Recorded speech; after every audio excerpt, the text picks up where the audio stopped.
But now this underground network that Singlaub tapped into, as we will see, is a network that has been long in existence and has been holding a lot of other major players. And Singlaub himself has been connected, and now we're going to introduce a few more names with Singlaub. Now, one of the major names that we should come to familiarize ourselves with regard to the interrelationship between the arms and drug trade, and in turn the CIA's sponsorship of both arms and drugs in under the auspices of official U.S. government operations. Now, one of the names that we should know in connection with this is a guy named Robert Vesco, a fellow who's been connected with a number of scandals in the past, and as it turns out, one of the scandals that he should have been connected with has not been, at least in terms of most of the mainstream press, concerns drug smuggling. That drug smuggling on behalf, apparently, of the United States government or in cahoots with it, and in turn, the interrelationship, as we've seen so often, between drug smuggling and arms smuggling. And one of the names that we're going to look at in connection with Robert Vesco was a fellow named Mitchell Werbel. Indeed. We're going to read now again from The Great Heroin Coup by Henrik Kruger. And this is from a chapter entitled Guns for Drugs, which in fact is our theme tonight, as you can tell. In August 1976, Lucien Conein, C-O-N-E-I-N, Lucien Conein's chum, Mitch Werbel III, whose B.R. Fox Company had shared a Washington office with Conein's DEA Special Operations Group, was brought before a Miami federal court on charges of conspiracy to smuggle 50,000 pounds of marijuana a month from Colombia to the United States. He and several co-conspirators had allegedly hatched the plot in the summer of 1975, just when Alberto Cecilia Falcón, and I will put that in parenthetically, this is the series of articles that we read a little earlier in the broadcast, just when Alberto Cecilia Falcón was arrested in Mexico. Multi-ton marijuana loads were to have been flown from Colombia to an isolated ranch in the Florida Everglades near the cow town of Okeechobee. The star prosecution witness was one of Werbel's close associates, the convicted cocaine and marijuana smuggler Kenneth Gordon Bernstein. However, weeks before his scheduled court appearance, he died in the mysterious crash of his P-51 Mustang at an air show. Most of the vital tape recordings and films of meetings between Bernstein and Werbel and other defendants were no longer producible in court. Werbel's defense was that his role in the plot had been as undercover agent for Conein. Both Conein and Eagle Crow, by the way, was a Nixon staffer, if you don't remember, who was one of the casualties of the Watergate affair. Both Conein and Eagle Crow were to have been witnesses on his behalf, but Crow testified that he didn't know Werbel had worked for the DEA's Special Operations Branch, and Conein wasn't called at all. Another defense witness was the soldier of fortune Gerry Hemming, whose private army of Cuban exiles and Americans, the International Penetration Force, appears, from Hemming's description of its missions, to have played an active role in Operation 40.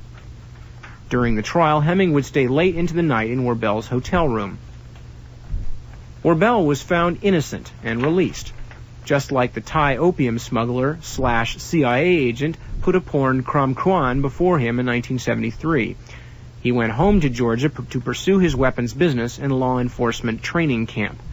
According to writer Hank Messick, in 1978 he was involved in far-right politics with the likes of Major General John K. Singlaub, who had been relieved of his command in Korea after outspoken criticism of President Carter, and members of the American Security Council, the key U.S. link to the far-right's international umbrella organization, the World Anti-Communist League, dubbed WACL. As reported recently in the New York Times, the beneficiaries of his anti-terrorist training have included members of the far-right anti-Semitic U.S. Labor Party, another significant group. It's, by the way, run by Lyndon LaRouche, right. A name that's familiar with all of us. Werbel owns 8 companies, most of them dealing in firearms used by law enforcement and intelligence units. One of the firms studies in the operational negation of insurgents and counter-subversion, otherwise known by its acronym Psionics, specializes in the production of M10 and M11 silenced machine pistols. The latter 2 weapons, designed by Gordon Ingram and Werbel, are about the ultimate weapons for terror and extermination. Their sales agent was Werbel's Military Armament Corporation. Together with the anti-Castro Cuban arms dealers Anselmo Allegro and the mercenary Gerry Hemming, Werbel founded the Parabellum Corporation in 1971 in Miami. Parabellum was licensed to sell arms in Latin America. It was also the firm from which Watergate burglar Frank Sturgis planned to obtain weapons for Cuban exiles who were going to, but eventually did not, disrupt the 1972 Miami presidential conventions. Continuing with Kruger's account. In 1974, Werbel, according to a motion filed by his own lawyer when Werbel, his son, and his company Defense Services Incorporated were charged with illicit weapon sales, was involved in a, quote, conspiracy among the CIA, Robert Vesco, and various corporations to finance clandestine guerrilla activities in Latin America, unquote. Vesco wanted to purchase Werbel's stock of 2,000 silenced M10 machine pistols. When Werbel failed to secure an export license, he devised a plan to smuggle the weapons to Vesco. The two later negotiated the construction of a factory in Costa Rica, which would be licensed to fabricate the pistols. Intriguingly, in that same period, someone was negotiating with a U.S. firm for rights to fabricate, in Mexico, fully automatic weapons for clandestine guerrilla actions in Latin America. That someone was Mexico's Cuban exile heroin czar Alberto Cecilia Falcón, and among the weapons he was inspecting was the Ingram M10 9mm Parabellum. Although the M10 and M11 could be acquired legally only with the special permission of U.S. officials, large numbers of silenced M10s turned up in the hands of European fascist terrorists in 1976 and 7. When Pierluigi Concucelli, a leader of the Italian terrorist group Ordine Nuovo, was arrested in Rome in February of 1977. Why don't you continue reading here, Nip? Okay. When Pierluigi Concucelli, a leader of the Italian terrorist group Ordine Nuovo, was arrested in Rome in February of 1977, police found in his apartment the silenced M10, which he had used to murder the Rome magistrate Vittorio Occorsio. Occorsio had been shot down on the streets of Rome in July 1976 after announcing he would expose the close collaboration between fascist terror groups and the mafia. However, it was among Spanish terrorists, in particular, that Werbel's machine pistols appeared in quantity. Most notably, a sizable consignment of M10s, sent to Spain under license from U.S. authorities, had been purchased by the Spanish intelligence agency DGS, which has allegedly coordinated the actions of fascist terrorists. The fugitive iOS billionaire Vesco, of course, Robert Vesco again, employed a large contingent of Cuban exiles in his Costa Rica sanctuary.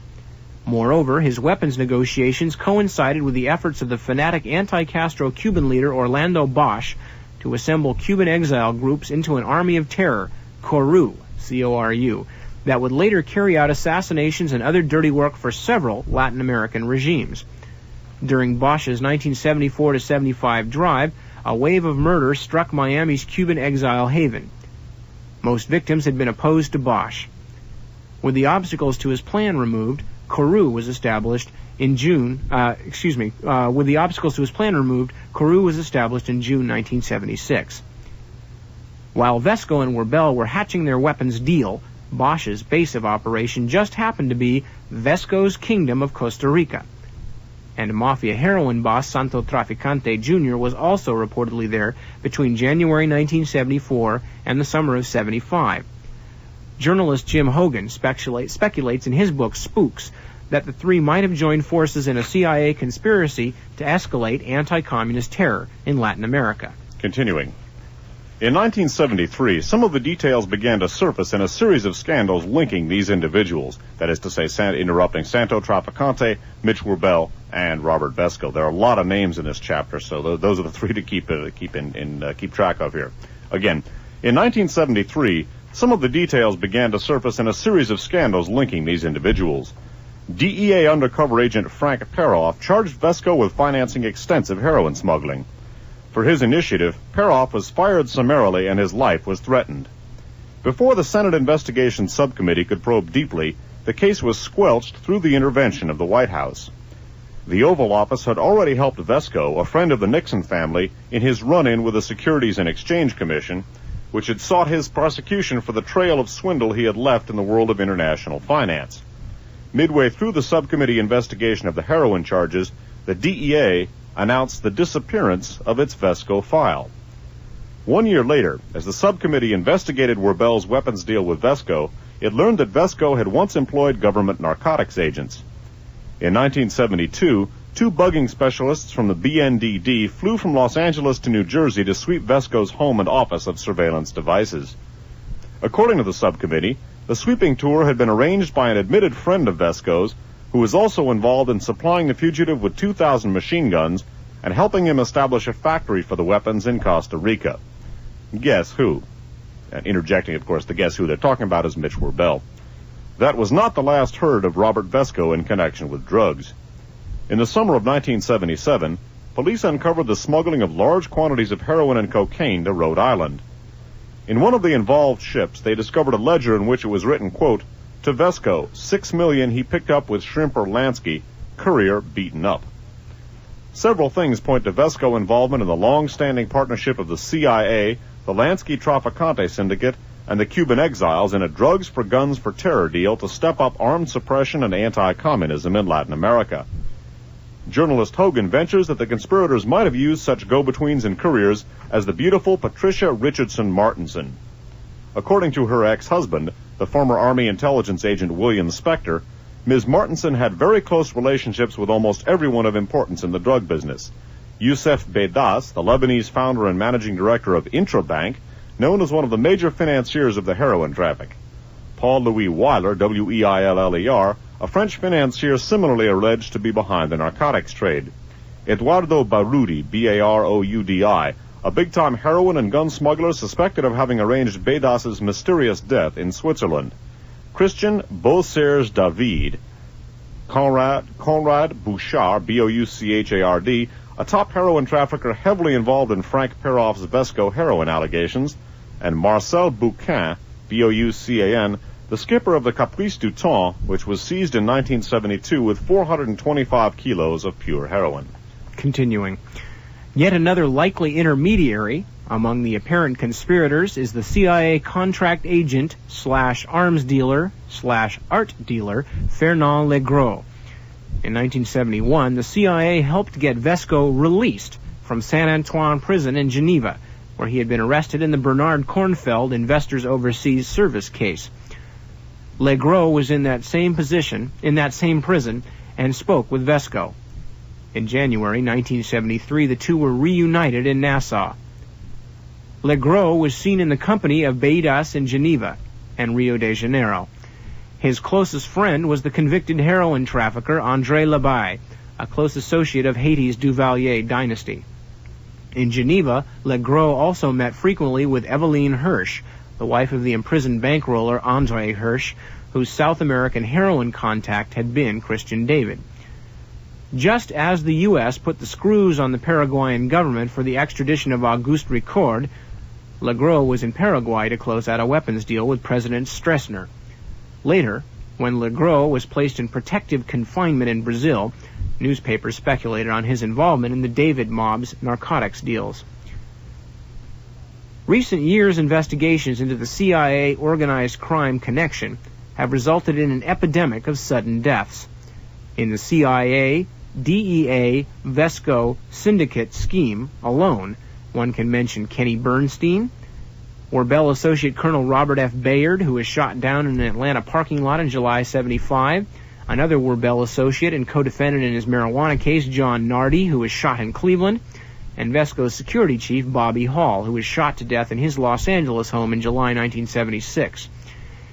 After the Senate investigation subcommittee's attempted probe into the Vesco heroin case was sabotaged from the highest quarters, committee chairman Henry Jackson asked, quote, "Did the U.S. government wish to keep Vesco out of this country for some reason? Did he have some special information which he could supply to explain, in part, the national nightmare we have just lived through?" One Senate investigator offered an answer, quote, "More than any single person, Vesco has information which, if he talked, would make Watergate look like a picnic." Now, the point is here that Mitchell Warbell, when he was arrested for arms smuggling, as he was arrested earlier for alleged drug smuggling, said that basically he was involved in a cooperative effort with Robert Vesco and the CIA to finance anti-communist activities in Latin America. As indicated here, Robert Vesco was very much involved with attempting to manufacture Mitch Warbell's automatic weapons in Costa Rica, and Robert Vesco was also heavily involved in the narcotics traffic, according to accounts here. And as indicated, author Jim Hogan in his book Spooks has speculated, and his speculation appears to have considerable merit, that Santos Trapacante, Mitch Werbel, and Robert Vesco were involved in using the proceeds from the drug trade to finance the arms trade and in turn to finance anti-communist death squad activity in Latin America. The use of the narcotics trade to finance death squads and the parallel police in Latin America and elsewhere is one of the things we're going to focus on in the third program in our projected four-part series dealing with the interrelationship between the CIA, the narcotics trade, and, basically the interrelationship between the two. Now, this coming Sunday evening, for those people who are taping this or are listening to this program live, from 8 to 11, we're going to present sort of a mini Radio Free America about Iran Gate and Contra Gate. And for those people who eventually hear this by tape, that program will be available. It will go into the permanent archives as sort of a sub Radio Free America. You can call it Radio Free America 25A. It'll be a one-step beyond show among the miscellaneous shows available. It'll be called Contra Gate and Iran Gate. And the Robert Vesco connections will be cropping up in the background of that. Several of the people now being mentioned in connection with Contra Gate and Iran Gate crop up in connection with Robert Vesco, Investors Overseas Services, and that scandal. We'll be coming back to Vesco, reviewing the material presented here, and talking about some of the new developments in Contra Gate and Iran Gate on Sunday evening. That will be available under the title of Contra Gate, Iran Gate for the benefit of people who eventually hear this by tape. And indeed, with that, we are going to wrap it up for this evening. So before we go, actually I'm going to have Dave give the address for DAVCOR, so those of you out there who are listening and would like to get these tapes and have been unable to tape it yourself will be able to get just that. Okay, now, the name of the company that stocks all of our Radio Free America shows, they also have our Guns of November programs on file, also a number of different miscellaneous One Step Beyond shows. The name of that company is called DAVCOR, spelled D-A-V as in Victor, K-O-R-E. They're located at Suite 1300D, as in DAVCOR, Space Park Way, 3 words just like it sounds, Space Park Way. That's in Mountain View, California, zip code 94043. The phone number is 415-969-3030. Write or phone to the attention of Paul. Once again, that's DAVCOR, Suite 1300D, Space Park Way, Mountain View, California, 94043. The phone number is area code 415-969-3030. Write or phone to the attention of Paul. And please be advised that neither myself nor Nip nor the station makes a dime off of that. That's right. And again, we'd like to stress to you that those of you who can, by all means, tune in this Sunday. The seedlings that we have been planning over the years, and that, as you've seen some of them back as recently as May in our broadcast then, and some of them going way back to when we first started this broadcast during the Carter administration, these seedlings are beginning to bear some very strange, but for an infrequent chance, some very public fruit. So we hope you will stick with us. We're going to be putting a lot of emphasis on this stuff this Sunday and beginning to tie some of these Radio Free America archive broadcasts into the current situation even more closely. So be there for that. With that, we are going to put it on the road, and we hope you will all join us then. Thank you for being with us, and we will see you when we return on Sundays, of course, with One Step Beyond and with more Radio Free Americas right here. Broadcasting from Foothill College, this is KFJC, Los Altos Hills.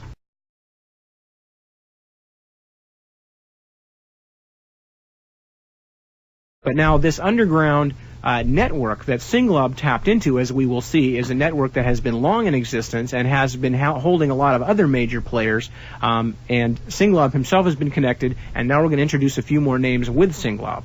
Now, one of the major names that we should come to familiarize ourselves with regard to the interrelationship between the arms and drug trade, and in turn the CIA's sponsorship of both arms and drugs in under the auspices with Robert Vesco was a fellow named Mitchell Werbel.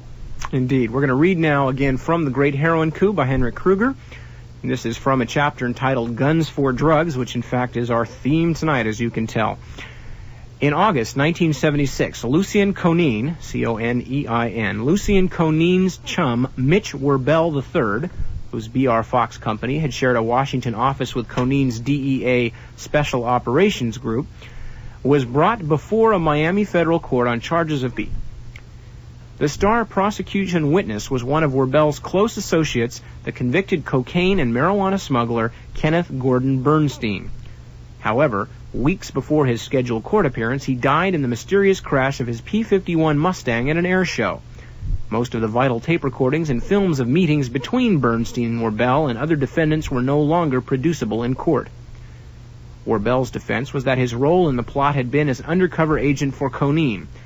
Both Conin and official U.S. government operations.